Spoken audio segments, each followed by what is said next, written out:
बलि, मेरी बात मान। पहला प्रयास इंद्र को करने दे।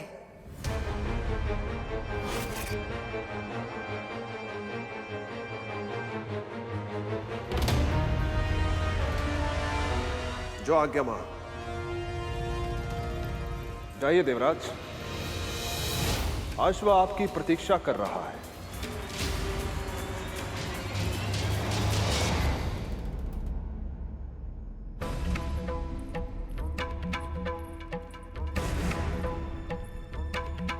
सब जाओ यहां से।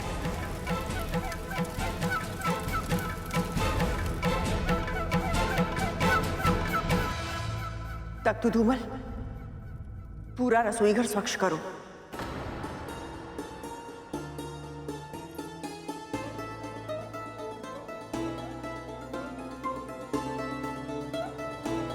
माँ आखिर करना क्या चाहती हैं और क्यों कर रही हैं ये सब?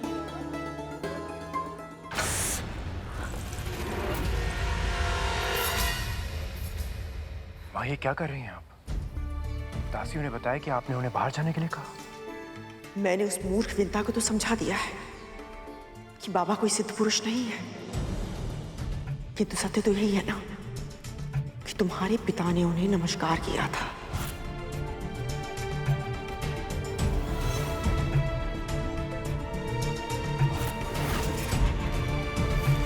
इसका तो एक ही अर्थ निकलता है कि वो कोई साधारण पुरुष भी नहीं है। मान लिया कि वो बुढ़ा कोई मायावी नहीं, सिद्ध पुरुष नहीं, परंतु मां, आपको स्वयं ये सब कुछ करने की क्या आवश्यकता थी? आवश्यकता है तक्षक, आवश्यकता है। इतने दिनों तक उस विंता ने बाबा की सेवा करके ना जाने कितना पुण्य अर्जित कर लिया होगा। अब मुझे उसकी सेवा करके विंता से अधिक पुण्य अर्जित करना होगा ताकि सारा आशीर्वाद मुझे मिले, उस दासी को नहीं।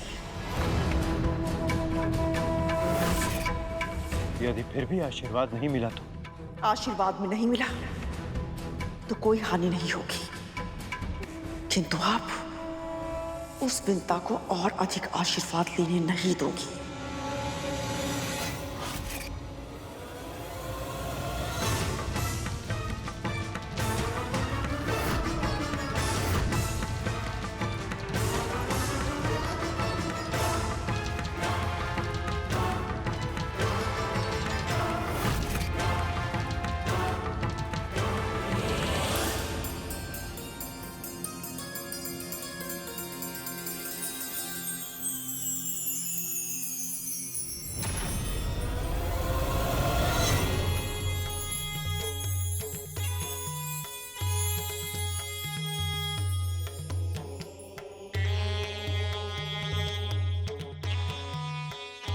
आज से तू और तेरे सभी देवता श्रीहीन हो जाएंगे। तेरा ऐश्वर्य भूमि में मिल जाएगा।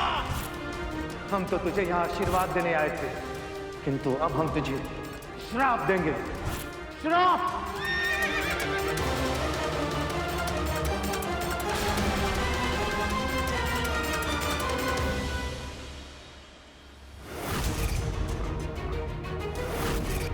ये अश्व तो इंद्र से दूर जा रहा है और वो कुछ नहीं कर रहा है।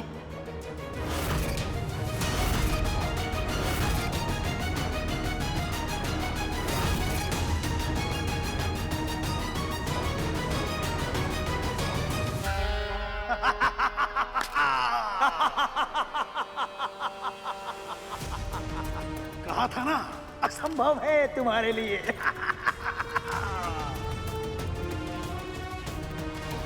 उच्च श्रवा चंचल मन का प्रतीक।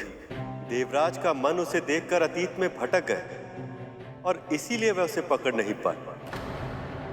समय की तरह जो एक बार छूट जाता है वो फिर पकड़ में कहां आता है।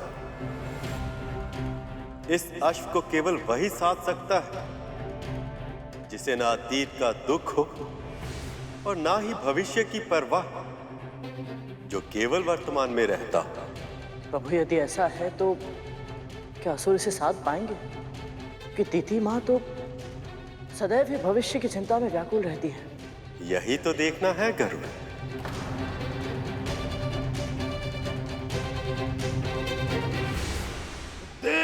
राजेंद्र।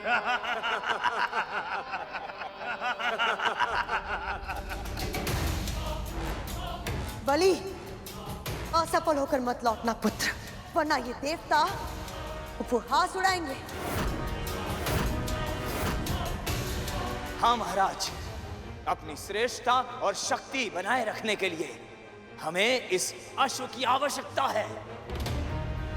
युद्ध में भी ये अश्व बहुत उपयोगी होगा हमारे लिए। प्रभु, महाराज बलि के कंधों पर अपेक्षाओं का भार कुछ अधिक ही हो गया है। इतने दबाव के बाद भी ये अपना सर्वश्रेष्ठ प्रदर्शन कैसे कर पाएंगे? पहली बार देख रहा हूं तुम दोनों असुरों के लिए चिंतित हो रहे हो।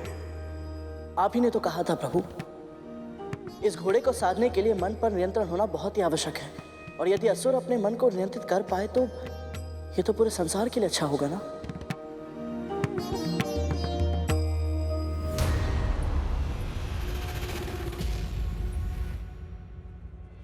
महारानी, आप और ये सब यहाँ क्या हो रहा है? यहाँ जा यहां से। क्या हुआ महारानी? आप ऐसा क्यों कह रही हैं?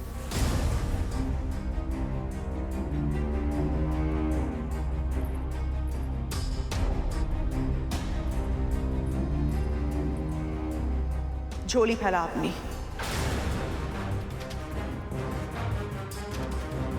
अपनी झोली फैला।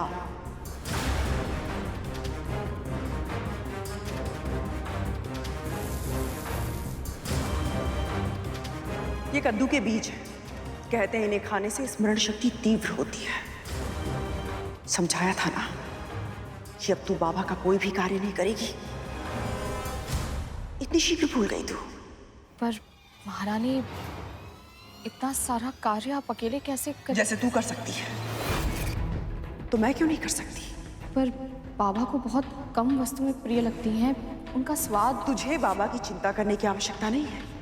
अब तू स्वयं देखना, मैं अपने हाथों से ऐसा भोजन बनाऊंगी कि बाबा अपनी उंगलियां चाटते रह जाएंगे। जा यहां से, जा।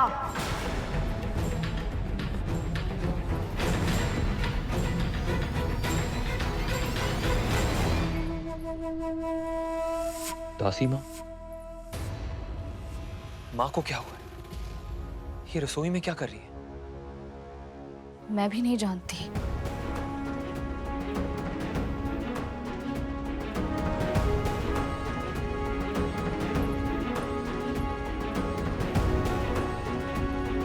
कुछ तो गड़बड़ जरूर है, मुझे पता करना होगा।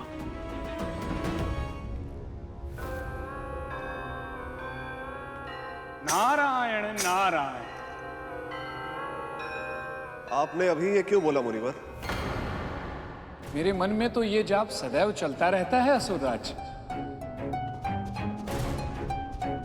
मन में यदि इष्ट का नाम तो सभी कार्य अपने आप संपन्न हो जाते हैं।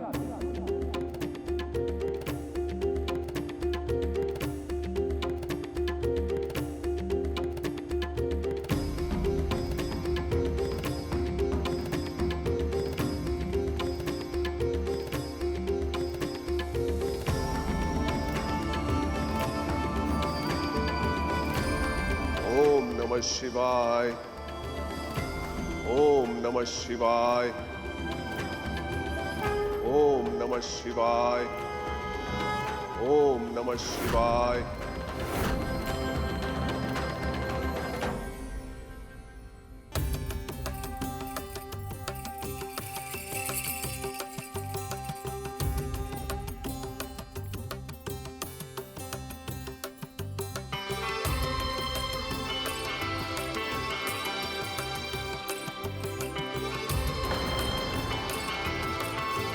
अत्यंत सुंदर महाराज बलि, अत्यंत सुंदर। जब मन को स्थिर करना हो तो उसे किसी ऐसे विचार में व्यस्त करना चाहिए जो उसे बहुत प्रिय हो, तब मन नहीं भटकता।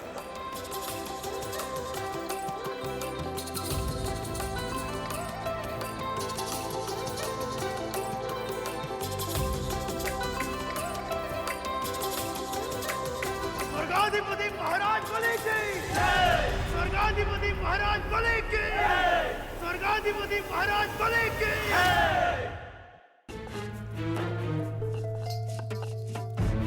आज तो बहुत ज्यादा थक गए।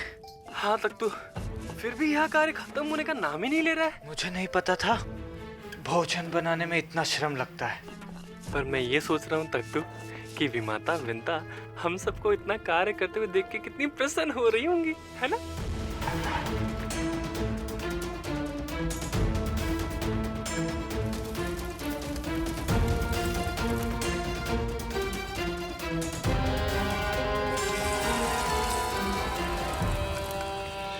मेरे होते हुए दीदी और उनके पुत्रों को इतना श्रम करना पड़ रहा है।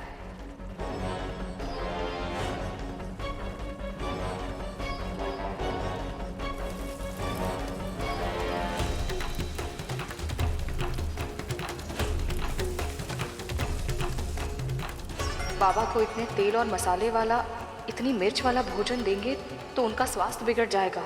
कहीं अच्छा करने के प्रयास में दीदी के साथ कुछ बुरा न हो जाए।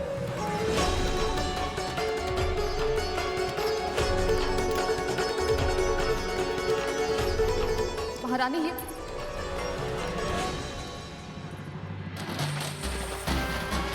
असुरराज महाराज बलि की, स्वर्गाधिपति महाराज बलि की।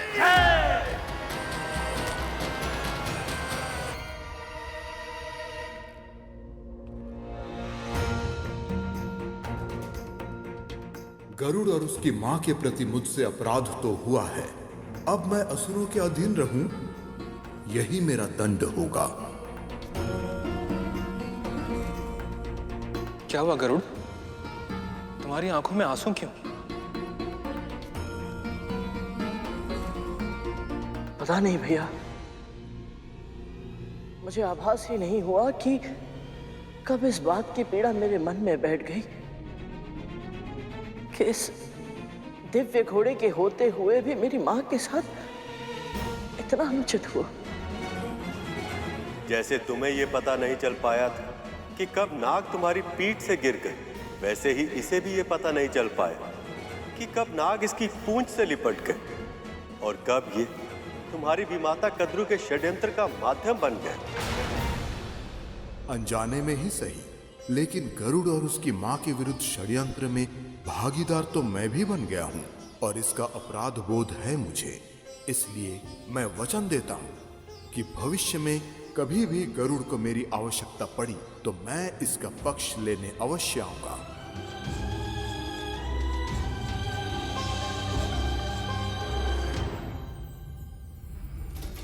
महारानी रुक जाइए। महारानी मेरी बात सुन लीजिए। महारानी रुक कासिमा,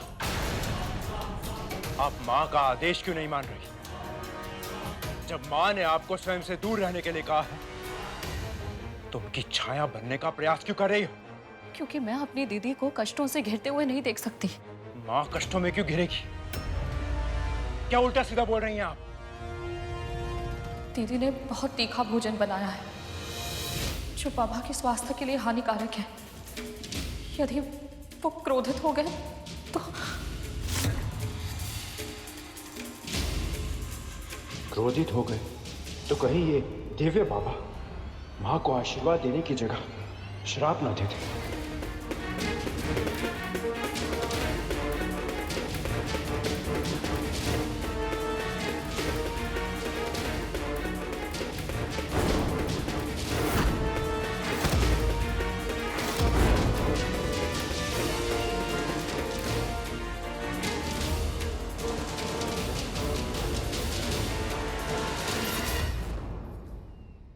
मैं जानता हूं तू मेरी सेवा क्यों करना चाहती है, पर मैं तुझे तेरे उद्देश्य में कभी सफल नहीं होने दूंगा।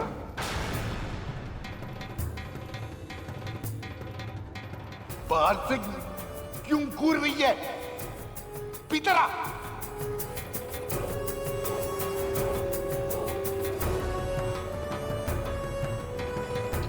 कौन है तू? मैं महर्षि कश्यप की पत्नी कद्रू और इस महल की महारानी। इस नाते आप मेरे भी अतिथि हुए। आज से मैं आपकी सेवा करूंगी। सेवा करेगी? कर सेवा, किंतु पहले मेरे हाथ धुलवा।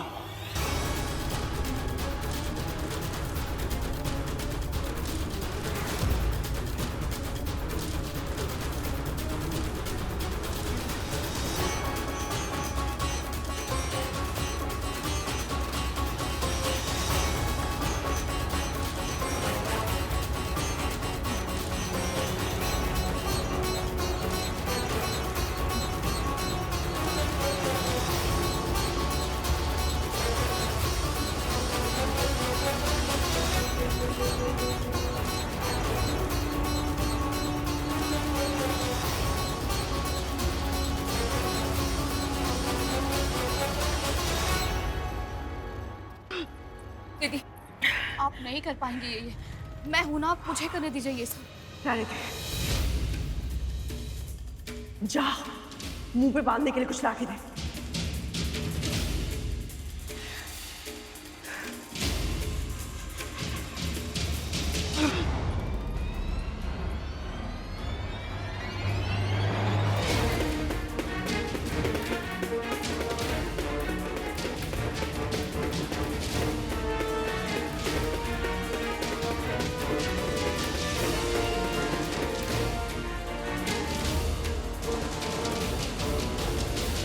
क्या हुआ?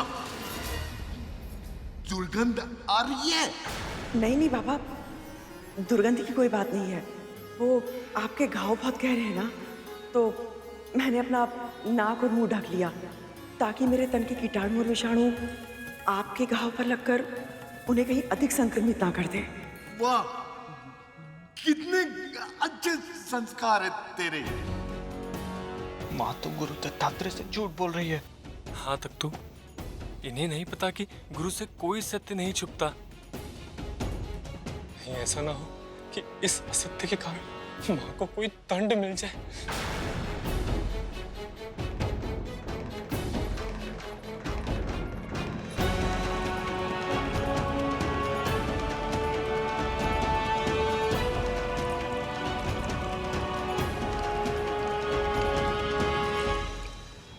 अभी तो आरंभ है। अब धीरे धीरे तुम्हें भी उसी अशांति का अनुभव होगा जो गरुड़ को होता था, जब वो तुम सबको अपनी मां पर अत्याचार करते हुए देखता था। हे नारायण, बाबा को क्षमता दीजिए कि वो किसी तरह ये भोजन कर पाए, वो भूखे ना रहे।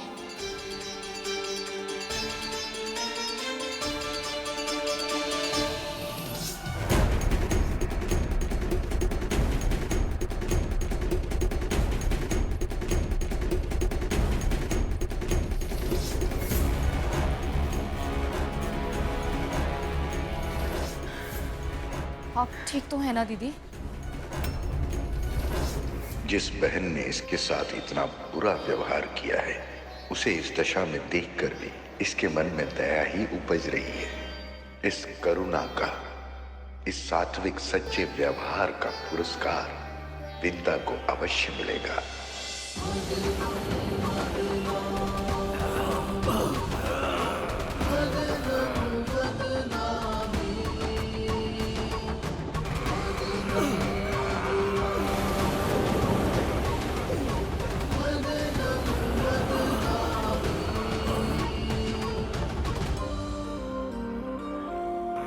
और शक्ति लगाओ। अब क्या प्रकट होने वाला है इस समुद्र से? जो भी होगा उच्च श्रवा से उत्तम ही होगा। लगाओ बल।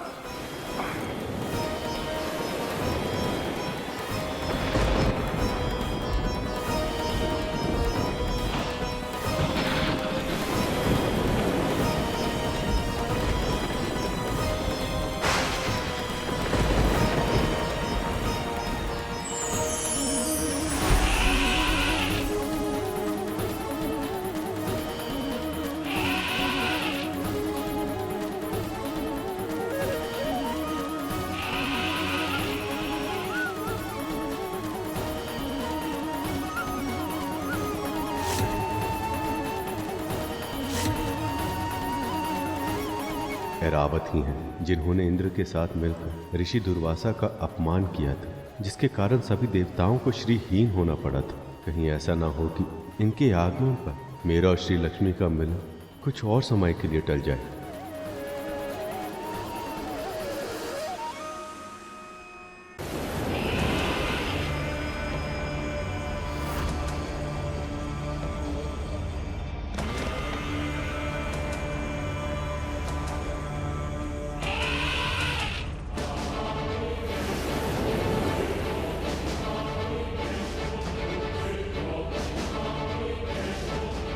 इस बार तो मेरा ही अधिकार होना चाहिए इंद्र।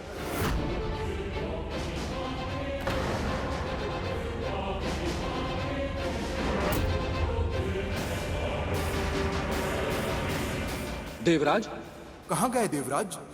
अभी तो यहीं थे।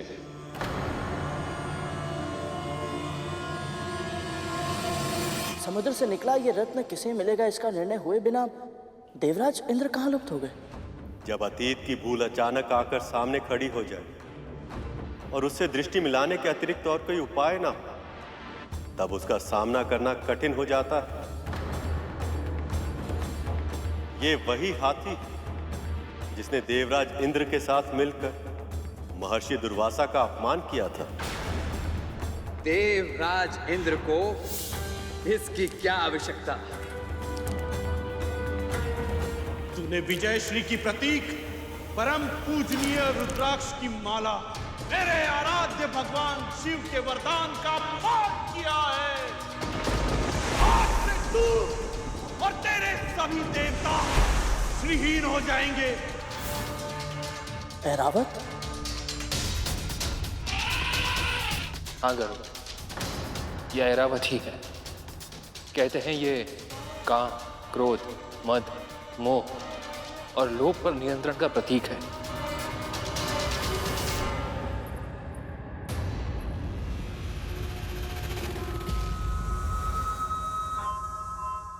सारा भोजन एक साथ खिलाएगी क्या? पहले चखूं तो सही, कैसा भोजन बनाया तूने?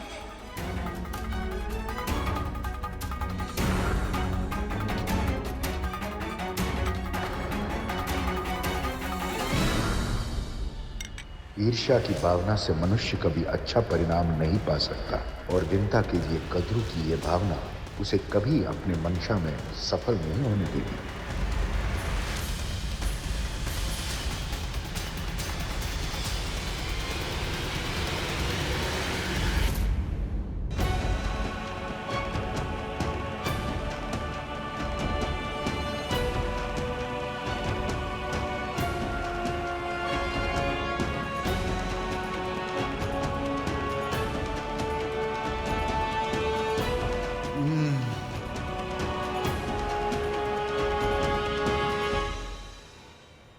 स्वादिष्ट, अति स्वादिष्ट।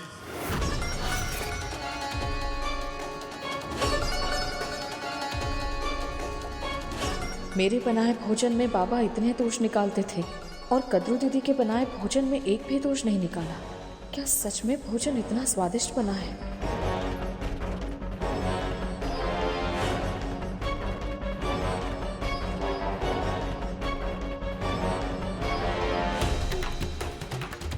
जब मेरी ये दशा है तो बाबा की क्या होगी?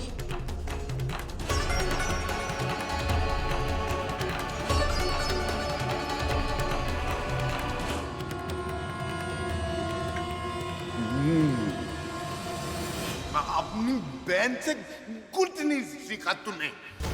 जब से यहाँ आया हूँ आज पहली बार भूख मिटी है मेरी। आज जैसा भोजन बना है मुझसे खाने का आनंद दुगना हो गया।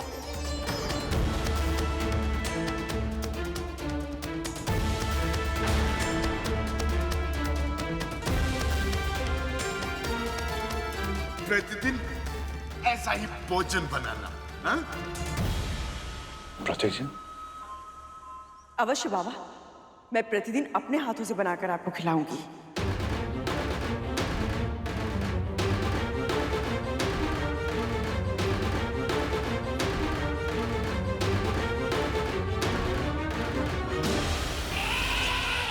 ऐरावत इस जगत के हाथियों में सबसे श्रेष्ठ हाथी है और सबसे अधिक स्वामी भक्त भी है।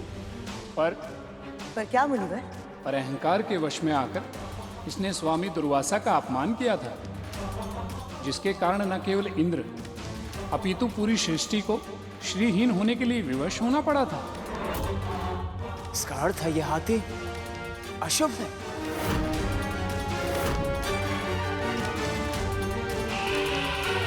हम असुरों के लिए शुभ, हमारा फल होता है राहु।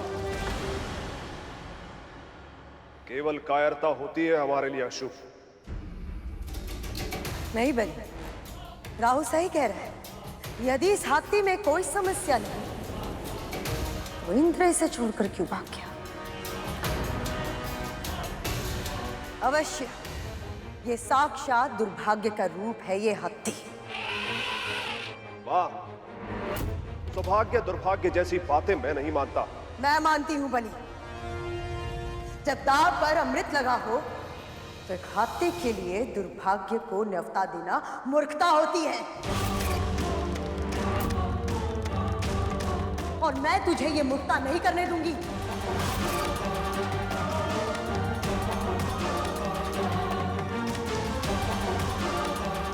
आज्ञा मां, ऐरावत पर देवताओं का यह अधिकार होगा।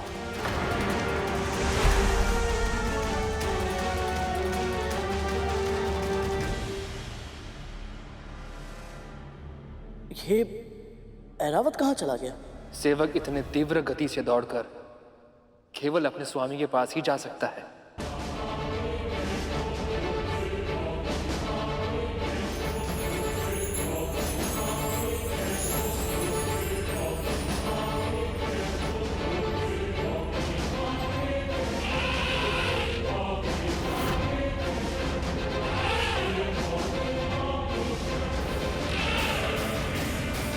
इन सब का कोई अर्थ नहीं। अब जो होना था वो हो चुका।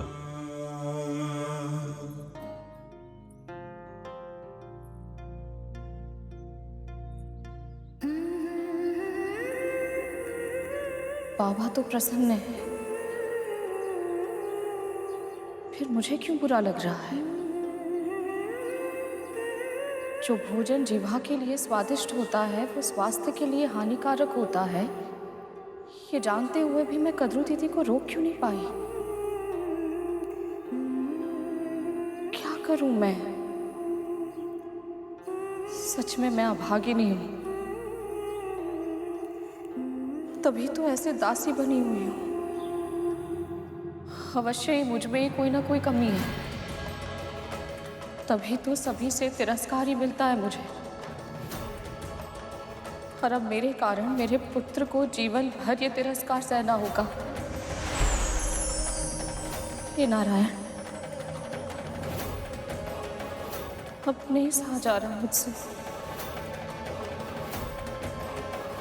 नहीं सहा जा रहा।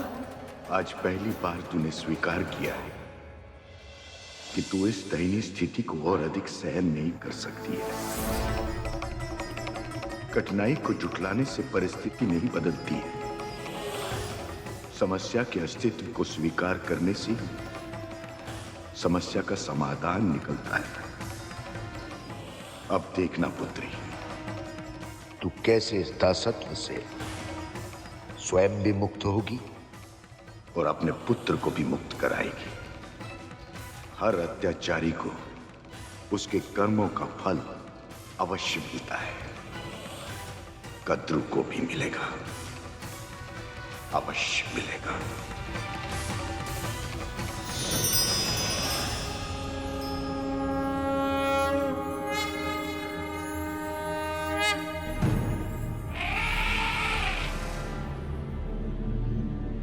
ये क्या कर रहा है रावत? क्षमा मांग रहा है। अहंकार में आकर इसने महर्षि दुर्वासा की दी हुई माला फेंक दी थी। अपनी इसी भूल पर पश्चाताप व्यक्त कर रहा है। परंतु भैया, ऐरावत में अहंकार तो स्वयं देवराज के कारण ही था ना। वो कहते हैं ना, यथा स्वामी तथा सेवक। स्वामी का ही स्वभाव सेवक में प्रतिबिंबित होता है। सत्य कहा गर्व। और अब ये बात देवराज इंद्र भी समझ चुके हैं।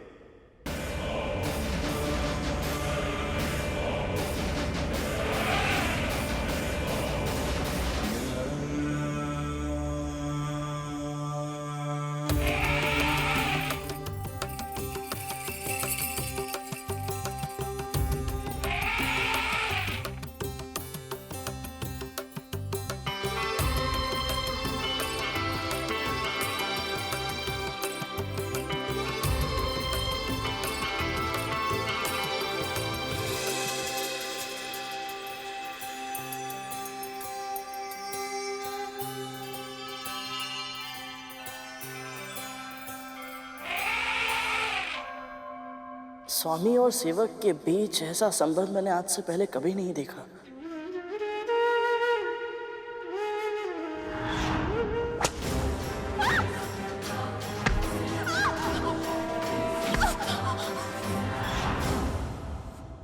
महारानी तो मेरी माँ के साथ।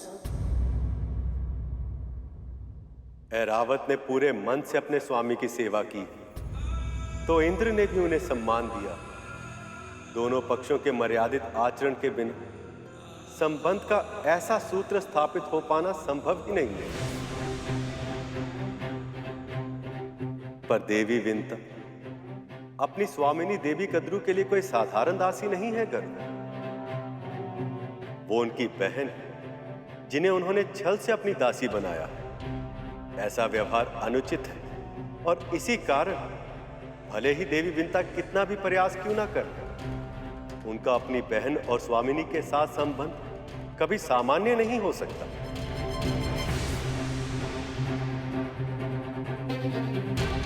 ऐरावत का अपने स्वामी के साथ संबंध सच में अद्भुत है। बस एक ही इच्छा है मेरी, किसी तरह मैं भी अपने प्रभु का ऐसा ही सेवक बन पाऊं।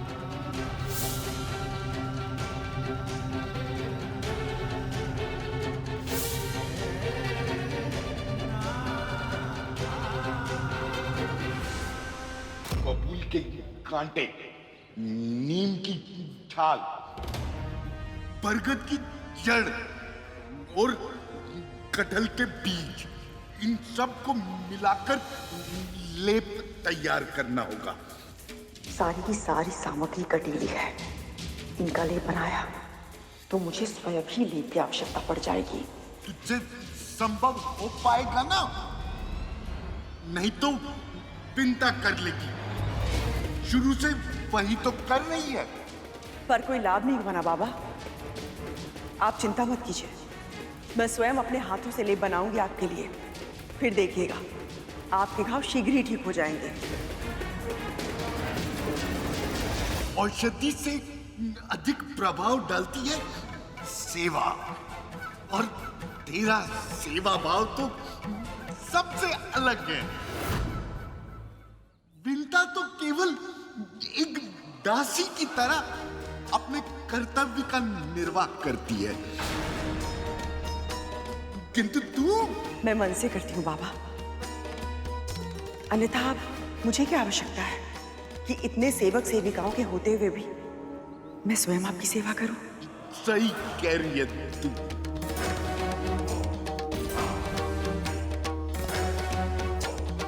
मैं तैयारी करती हूँ। क्या?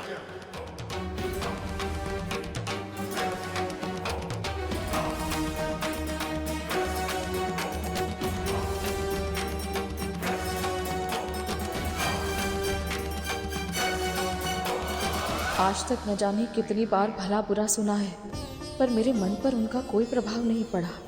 कभी मेरा मन दुखी नहीं हुआ, पर जब बाबा के मुंह से ये सब सुनती हूँ तो न जाने इतनी टीस क्यों उठती है मेरे हृदय में।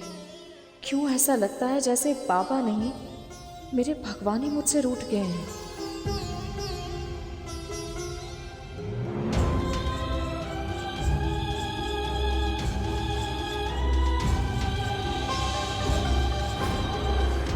ये धैर्य खोने का समय नहीं है पुत्री।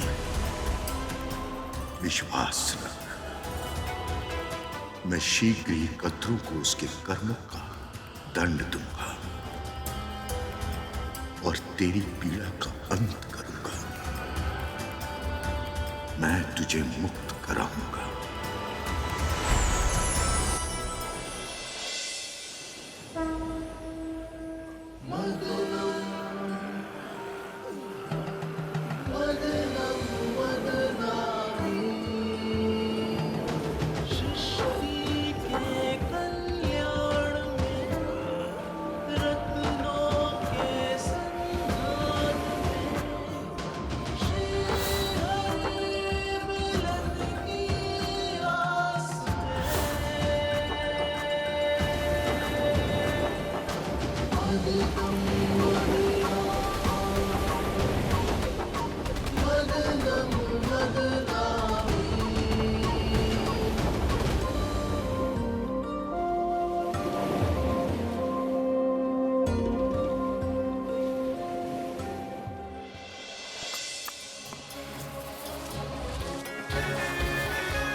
महारानी, मुझे तैयार करने दीजिए इस लेप को।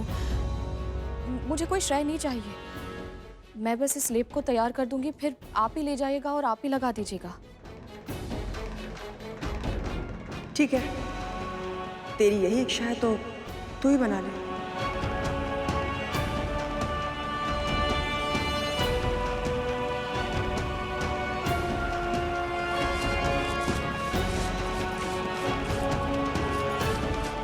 कर ले विंता ये सब तुझ से कार्य, किंतु इसका लाभ मैं उठाऊंगी। उस बाबा का आशीर्वाद मैं ही लूंगी।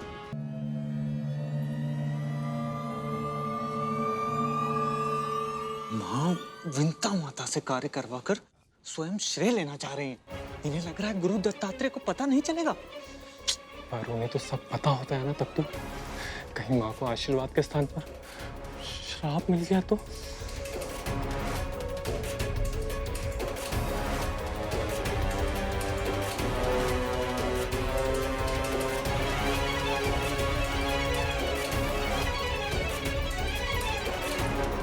लीजिए महारानी।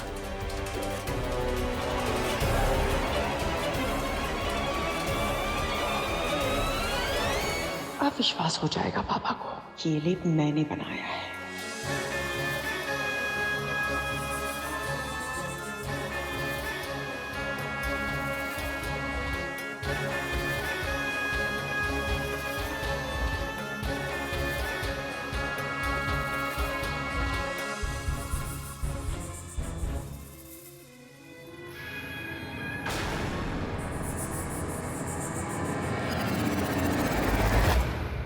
बहुत सहज अभिनय करती है और साक्ष्य भी अपने वस्त्रों पर लगाकर लाई है ताकि मैं इसके छल को पकड़ न पाऊं। ले आई ले, चल लगा।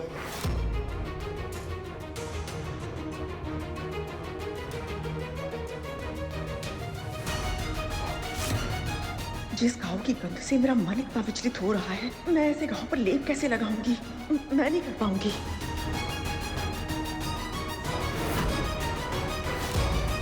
दीदी ने लेप ऐसे लगाया तो बाबा क्रोधित होकर लेप ही फेंक देंगे, और यदि ऐसा हो गया तो उनकी औषधि व्यर्थ हो जाएगी।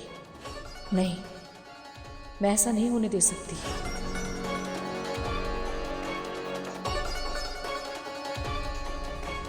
इधर उधर क्या देख रही है?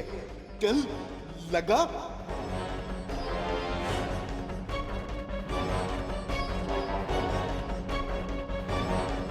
लगा।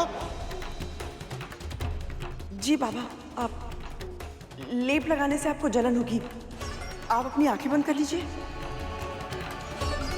कितना उचित विचार है, कितनी बुद्धिमान है तू। लगा।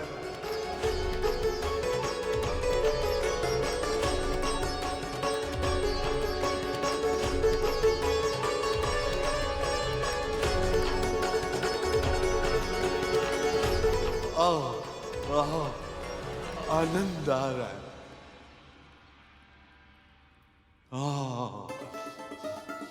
सचमुच तेरे हाथों में चमत्कार है। यदि तूने पहले दिन से ये लेप लगाया होता तो अब तक इसका प्रभाव भी दिखाई दे रहा होता।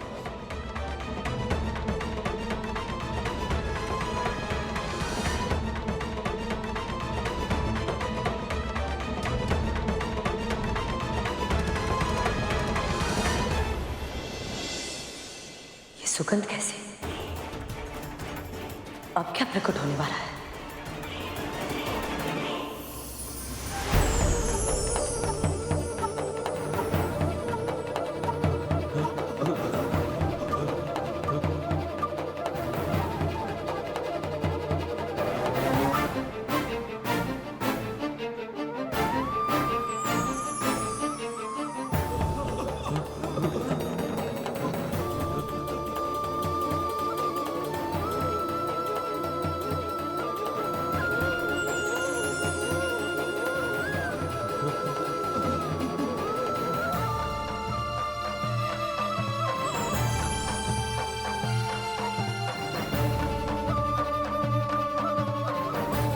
प्रभु, मंथन से ये क्या निकला है जिसका तेज हम में से कोई सह तक नहीं पा रहा?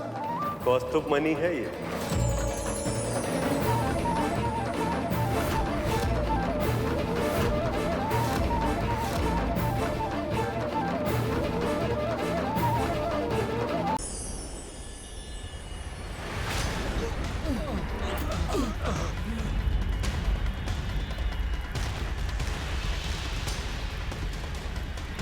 प्रभु, मंथन से ये क्या निकला है जिसका तेज हम में से कोई सह तक नहीं पा रहा?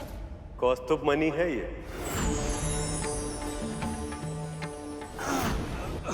अंतहीन, अपराजित, शुद्ध प्रकाश की अभिव्यक्ति के रूप में परम चेतना का प्रतीक है ये। इसलिए इसकी शक्ति को सह पाना सबके लिए संभव नहीं है। तो फिर प्रभु, हम क्या करें इसका? कौन धारण कर पाएगा इसे?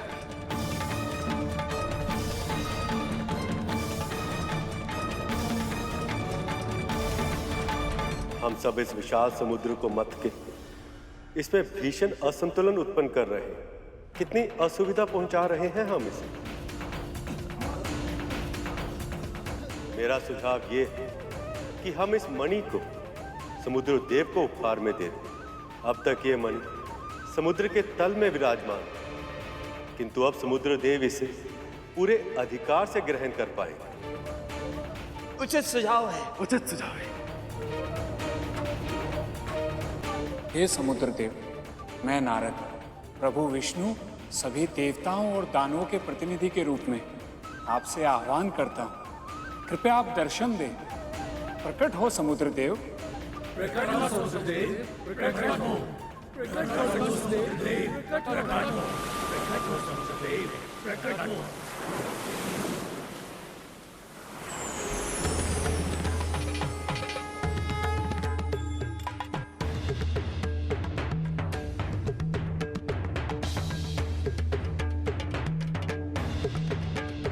हे समुद्र देव, कृपया इस मणि को ग्रहण करें और हम सबको कृतार्थ करें।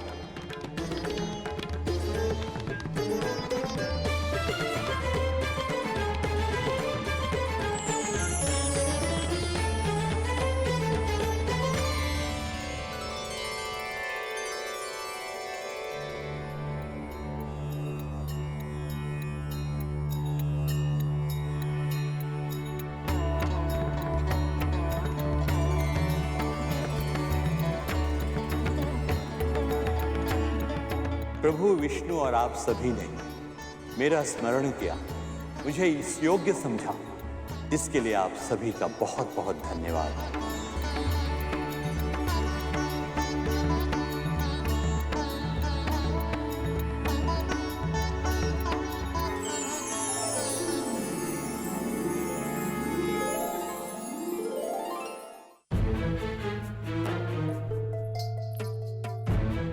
हो गया बाबा।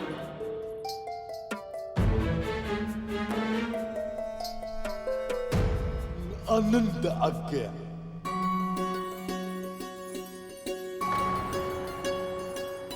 मुझे विश्वास है तेरे इस लेप से मैं शीघ्र स्वस्थ हो जाऊंगा। यदि ऐसा हुआ तो मेरी आत्मा तुझे ऐसा आशीर्वाद देगी कि तेरा जीवन निहाल हो जाएगा।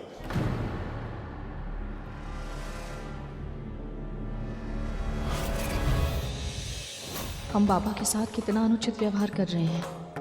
उन्हें तो ज्ञात ही नहीं है कि लेप कद्रू दीदी ने नहीं, मैंने लगाया है। ये कैसे संभव है धूमल? गुरु दत्तात्रेय को सत्य पता नहीं लगा? या फिर वो भी कहीं माँ की चाल के उत्तर में कोई खेल खेल रहे हैं। यदि ऐसा हुआ तो माँ बहुत बड़ी समस्या में फंसने वाली है। तक तू आनंद आ गया। समय आने पर तुम्हें अपने कर्मों का फल दूंगा कद्रू। बस देखना ये है कि मेरा आशीर्वाद पाने के लिए तुम कितनी सीमाएं लांघ सकती हो।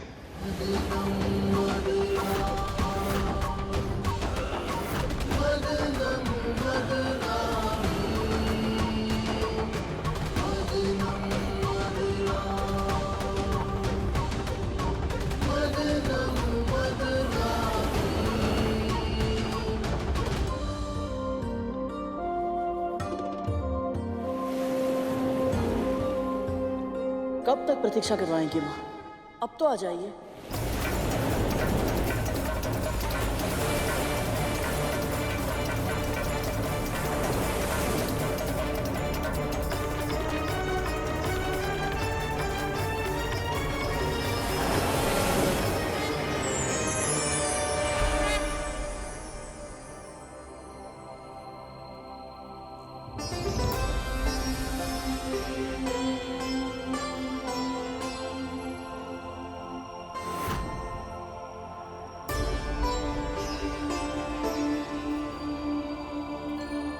कल्प वृक्ष? वाह गुरु, वृक्षराज को पहचान लिया तुमने? श्रेय मेरा नहीं है भैया, श्रेय माँ का है। माँ ने मुझे 7 लोगों के बारे में बताते समय इनके बारे में भी बताया था। परंतु सत्य तो ये है कि जितना मैंने सोचा था उससे कहीं अधिक सुंदर है ये। क्या बताया था तुम्हारी माँ ने? प्रभु यही कि मन में कोई भी इच्छा क्यों ना हो, यदि इनसे मांगते हैं तो वो इच्छा अवश्य पूर्ण होती है। सत्य ही कहा था उन्होंने। पर कल्प वृक्ष की महिमा केवल इच्छाएं पूरी करने तक सीमित नहीं है गण। इसका महत्व तो इससे भी कहीं अधिक है। इस वृक्ष को तुम सबको देना संभव नहीं है वज्रांग। इस वृक्ष की हम देवताओं ने वर्षों तक सेवा की है। इस पर केवल हमारा अधिकार है। असंभव। स्वर्ग पर केवल हम असुरों का राज है अग्नि, और इस नाते स्वर्ग की प्रत्येक वस्तु पर केवल और केवल हमारा अधिकार है, इस कल्प वृक्ष पर भी। दुखद तो ये है कि जो इसके लिए झगड़ा कर रहे हैं वो ये जानते तक नहीं। बस वज्रांग, रुक जाइए आप लोग। जो सबकी इच्छाएं पूरी करते हैं उनके लिए झगड़ने से पहले आप दोनों पक्ष कल्पवृक्ष से तो पूछ लीजिए कि वो कहां रहना चाहते हैं।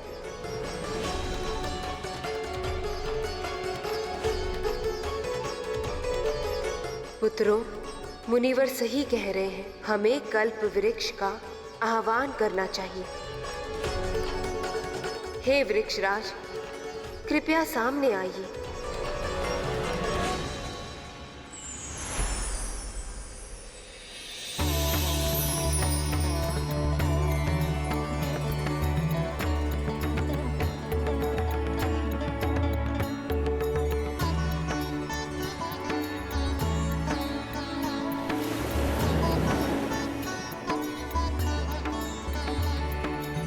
दोनों पक्ष एक एक करके अपनी इच्छा प्रकट कीजिए। मैं किसी का भी चुनाव करूं, पर आप दोनों की इच्छाएं अवश्य पूरी करूंगा, और इसी क्रम में मैं निश्चित भी कर लूंगा कि मैं किसके साथ रहना चाहता हूं। वज्रांग, राहु, क्या सुझाव है तुम सबका? अग्नि, वायु, क्या मांगना चाहिए मुझे?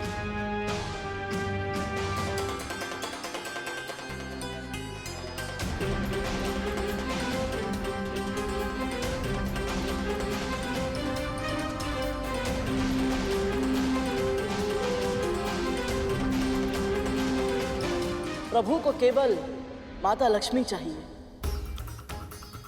मुझे मेरी मां की प्रसन्नता।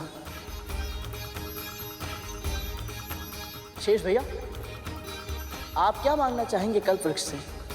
मेरे पास मेरे परम पिता, परम प्रभु श्री विष्णु है। सब कुछ है मेरे पास, मुझे और कुछ नहीं चाहिए।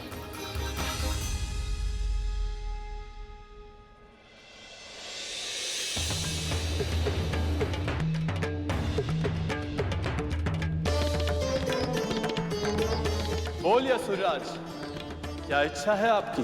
विशाल, विराट, अंतहीन सेना, इतनी अधिक जितनी इस पूरे संसार में और किसी के पास ना हो। तथास्तु।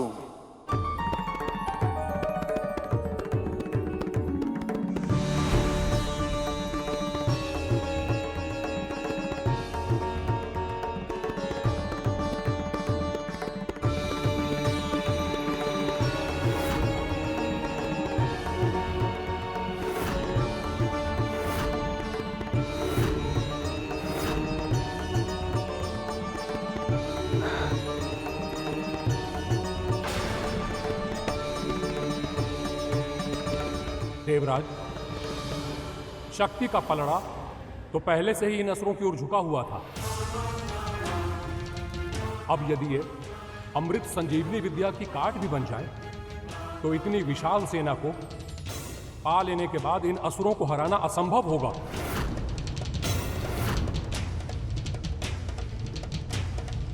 मेरा सुझाव है देवराज की कुछ ऐसा मांगिए जिसकी सहायता से इस असंख्य सेना को एक बार में ही मारा जा सके।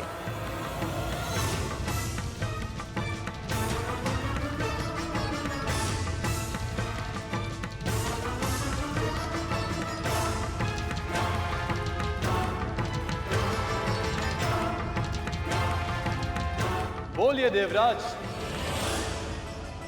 क्या निर्णय किया आपने? असुर तो अब पहले से भी अधिक शक्तिशाली हो गए। देवराज ऐसा क्या मांगेंगे जो इन्हें असुरों से भी अधिक शक्तिशाली बना सके?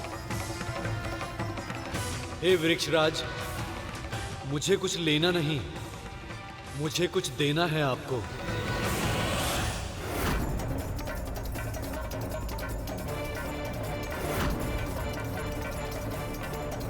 कहीं देवराज इंद्र अपने अहंकार में पुनः कोई भूल न कर बैठे और समुद्र मंथन सफल न हो पाए।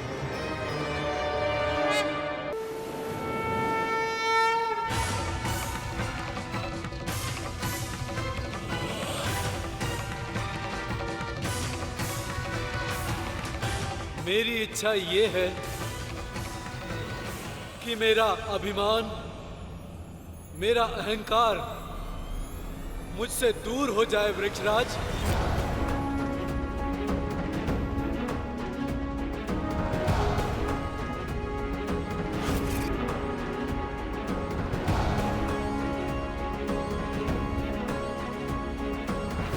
तथास्तु।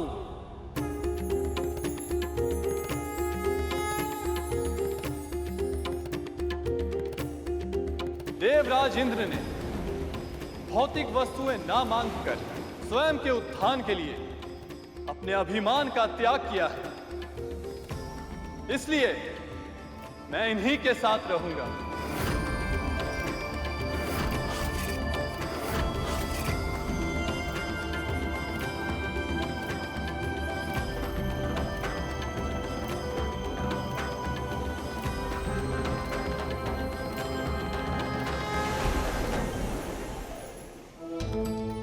एक बार फिर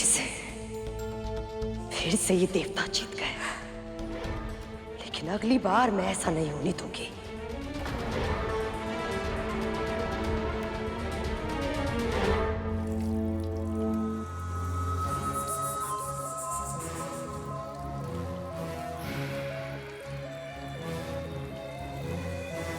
और जल डालो, न जाने कैसी दुर्गंध आ रही है। ऐसा लग रहा है मेरे तन में ही बस गई है।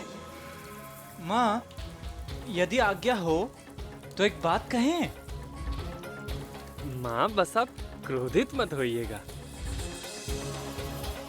हमें ऐसा लगता है कि आप कि उन बूढ़े बाबा के साथ छल नहीं करना चाहिए था।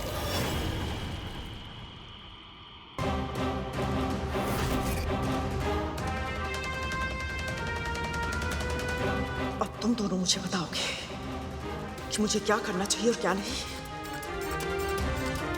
जितना बोला है उतना करो, जल डालो।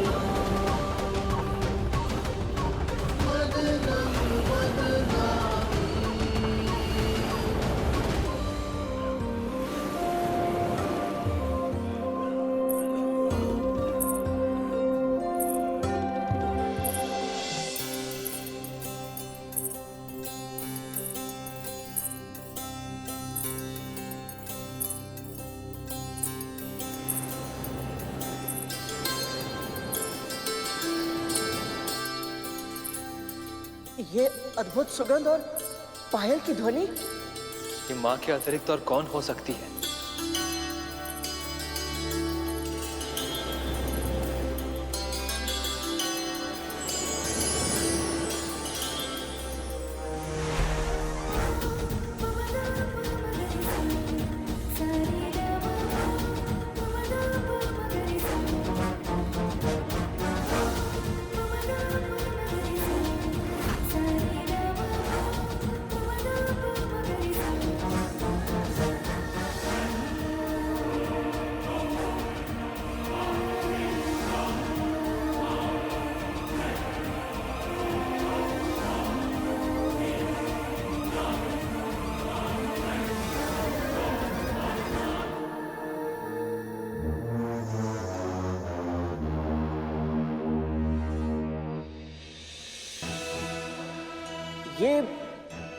ये स्त्रियां कौन है? रंभा।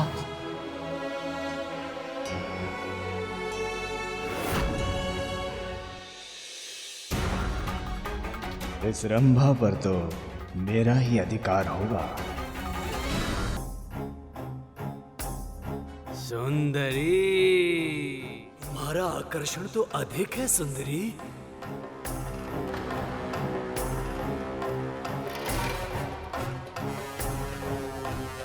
ये आप क्या कर रहे हैं? अप्सराओं को पाने का प्रयास कर रहे हैं। तुम्हारी बारी भी आएगी। इतने उतावले क्यों हो रहे हो? तिथि माँ। पुत्र,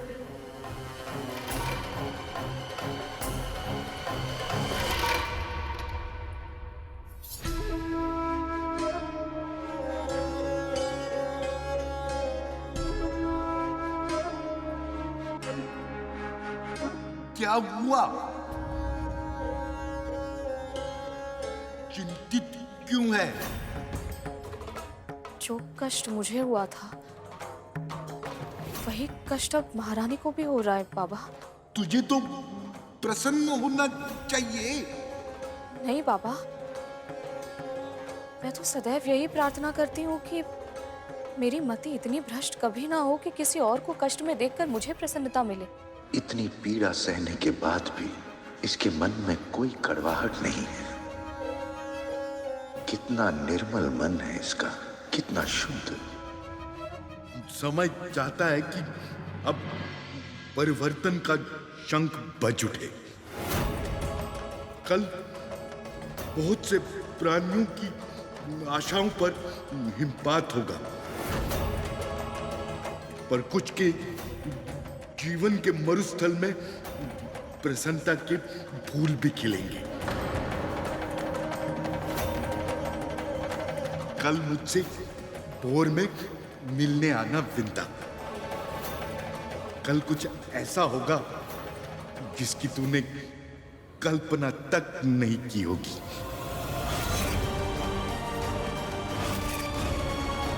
ऐसा क्या होगा कल?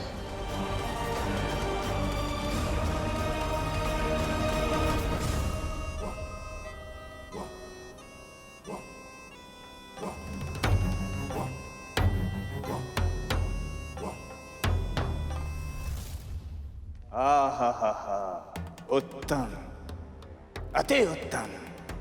सुंदरी, विवाह कर लो मुझसे। तुमसे ही क्यों, मुझसे क्यों नहीं? पहले प्रस्ताव मैंने दिया है इसे, परंतु देखा ही नहीं, पहले मैंने था। समुद्र के हृदय से निकलते ही ये वज्रांग के हृदय में बस गई। प्रभु, स्त्रियों का तो सम्मान करना चाहिए। ये सब तो कितना अनुचित व्यवहार कर रहे हैं इन सबके साथ। ये अप्सराएं मन के भीतर छुपी कामना की प्रतीक हैं गरुड़। इसलिए जब तक उस कामना पर नियंत्रण नहीं होता, तब तक ना तो ये विवाद सुलझेगा और ना ही देवी लक्ष्मी प्रकट होगी। विवाह तो केवल मेरा होगा। राहु, बड़ा मैं हूं, विवाह मैं ही करूंगा।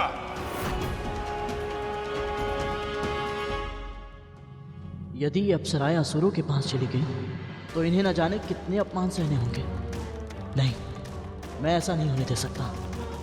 मुझे कुछ ऐसा करना होगा ताकि असुर अपनी कामना पर नियंत्रण रखे, अन्यथा ये मंथन पुनः शुरू नहीं हो पाएगा।